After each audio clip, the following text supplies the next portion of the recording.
Hey, so I thought I would make a quick video here about River Services Jamma looms for new net cities.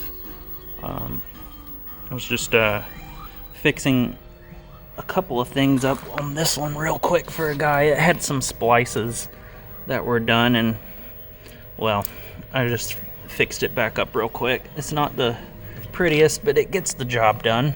So by default, these looms also have a CPS2 kick adapter as well. But if you know anything about the new net city, it's JBS only with a auto syncing tri-sync monitor. So it'll do 15 kilohertz, 24 kilohertz, and 31 kilohertz, low, medium, and high res automatically. It also has two inputs on the chassis. One of them was never used by the factory. The second one is for raw level RGB impedance, which would be coming from like a Jamma board or something. So the way this works is you have this big loom, right? Just like a Jamma cabinet. And that runs up the side behind this panel and splits off. And your video splits off right into this for RGB impedance level stuff. And then you also have your audio breaks off this loom with RCA style connectors that runs straight into this RCA line level amplifier. So this would be for the stock connectors here for like a Naomi or something, right? So you'd switch those out, and then you get your audio from your Jamma board. And then on the other side, at least how it's wired on this one, this is with the cover taken off. So your CPS2 kick adapter runs up through here, right?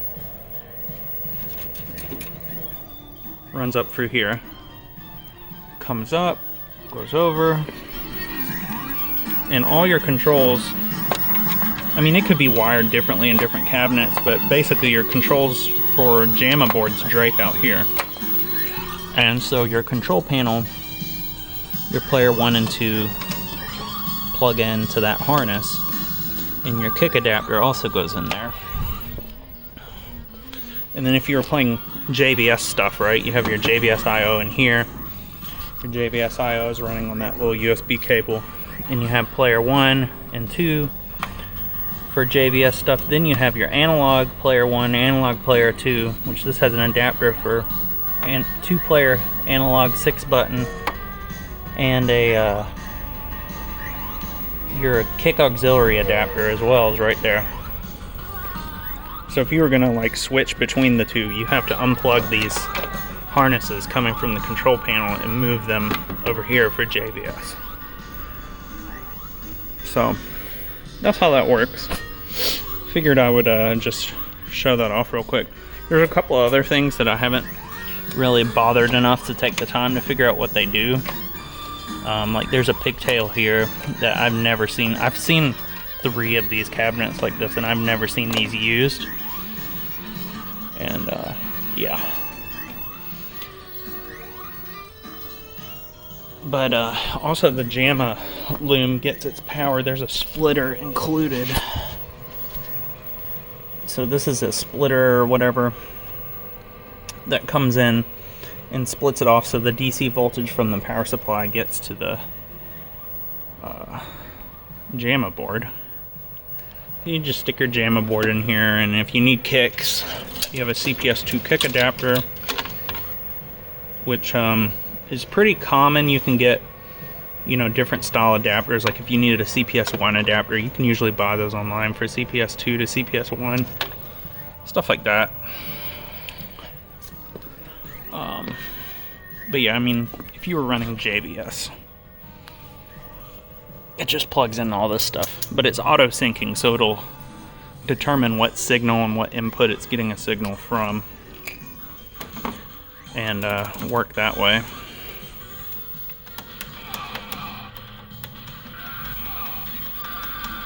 And then of course, like, you know, your resolutions and stuff are all going to be different for Jamma, so you'll have to adjust that stuff from the remote board. But other than that, for the time, it was a pretty good solution.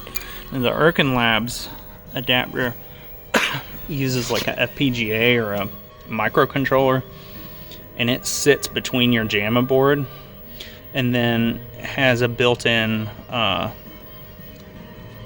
JVS style, you know, inputs and outputs. It does all that stuff. So your power, you just use your existing harness. You don't have to run all these wires. If you used like an Erkin Labs style JVS to Jamma adapter, Erkin Labs Jammifier, that's what he calls it. And yeah, and then your voltages and stuff, if you're not familiar with the cabinet, those are all adjusted here. 12 volt, or excuse me, 5 volt and 3.3 volt. The 5 volt is tied to the 12 volt, so they're married. But yeah, just figured I'd show that off. Kind of interesting. You don't really see these. I haven't really seen them a whole lot when I import, so yeah, just figured I'd share a neat little thing that River Services used to make, or they may still make it, I don't know. Anyways.